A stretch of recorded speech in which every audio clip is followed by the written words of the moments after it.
তোমার কাছে দোয়া করলাম, তোমার বান্দারা নিয়ত করছে গুনাহ করবে না। আল্লাহ এমন কোন সিচুয়েশন সামনে দিও না যার কারণে গুনাহ করা লাগে।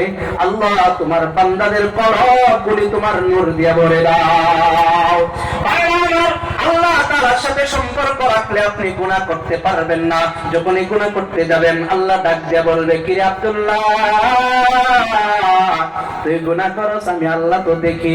দেখবেন আব্দুল্লাহ সেখান থেকে সরে আসছে, গুনাহ করতে যাবে আব্দুল করিম। আল্লাহ ডাক দিয়ে কয়, আব্দুল করিম গুনাহ করবি না, তুই গুনাহ করলে আমি আল্লাহ সহ্য করতে পারি না, কারণ তোর জন্য আমি একটা জান্নাত বানায় রাখছি। তুই গুনাহ করলে আমি জান্নাত দিব কারে? তুই যদি পাপ করস আমি জান্নাত দিব কারে? আরে আব্দুর রহিম গুনাহ করবি না, কারণ তোর জন্য আমি আল্লাহ একটা জান্নাত বানায় রাখছি। তুই যদি গুনাহ করবে তোকে আমি জান্নাত কাকে দিব?